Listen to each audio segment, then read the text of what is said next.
The sun had just begun to set over the wide Montana plains, staining the sky with a bruised hue of orange and red. Dust floated lazily in the air as the rancher, Cole Maddox, stepped down from his horse. His boots struck the dry earth with a heavy sound that seemed to echo through the silence. He wasn't supposed to be here, not now, not after what had happened last night. The cabin at the edge of the pasture looked smaller than he remembered. The faint glow from inside flickered weakly, like a dying heartbeat. He took another step forward, his chest tight with something he couldn't name: anger, maybe, or guilt, maybe both. Inside, Anna sat near the fire, her hands trembling as she tried to light another piece of wood.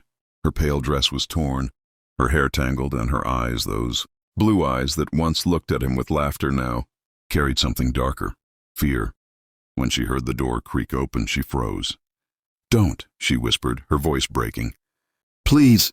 "Don't come any closer." Cole's jaw tightened. "You think I'd hurt you?" His voice came out lower than he intended, rough, tired, almost defeated.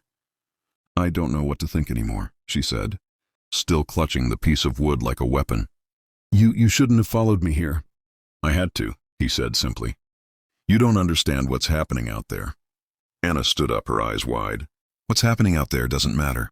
"Not after what you did." He didn't answer. His silence said enough. The wind outside howled against the windows, shaking the cabin walls. The fire flared for a moment, illuminating his face streaked with dirt, sweat, and something that looked like shame. He took another step forward. "Anna," he said quietly, "I didn't have a choice." "You always have a choice," she shot back. "You could have walked away. You could have—" Her voice faltered as tears slipped down her cheeks. She turned away, clutching her shawl. "You paid for me, Cole. You treated me like property. You think saying sorry makes that go away?" He flinched.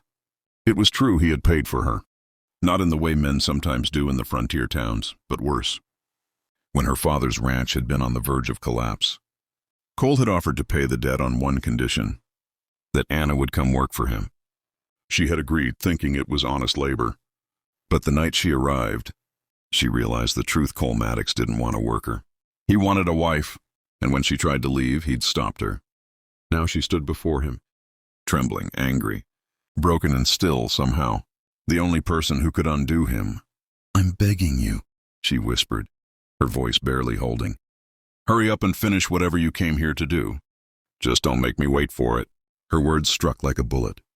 Cole's hand twitched at his side. He could feel the weight of the revolver tucked beneath his coat, the same gun he'd used last night when everything fell apart. The image of blood on the barn floor flashed before his eyes. He shut them tight, breathing hard. "Anna," he said slowly, "you don't understand what's coming. There are men on their way, men who think I killed your father." Her head snapped up. "Did you?"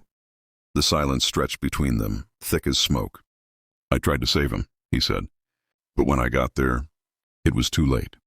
She stared at him, searching his face for truth. "You expect me to believe that?" "I don't expect anything," he said, taking another step closer. "But I can't let you stay here. They'll find you, and when they do, they'll use you to get to me." Anna's breath caught. "So that's what this is? You're here to protect me now, after everything?" He looked at her, his eyes softening for the first time. "I never stopped trying to protect you." She shook her head. "You don't protect someone by owning them, Cole." He swallowed hard. The words hit deeper than she knew. The floor creaked as he came closer. Anna didn't back away this time. She just stood there, her hands clenched, tears glistening in the firelight. "Please," she whispered again. "Don't do this." Cole's voice trembled when he spoke. "It's too late." Outside, thunder rolled over the plains. A horse neighed in the distance, followed by the faint echo of men's voices shouting his name. He turned toward the door, his hand hovering near his gun. Anna's breath quickened. "Cole." "What are you going to do?" He didn't answer.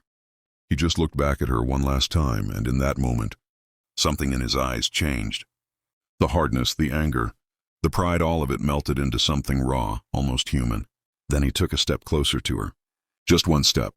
Her pulse raced. "Cole!" And then he did the unthinkable.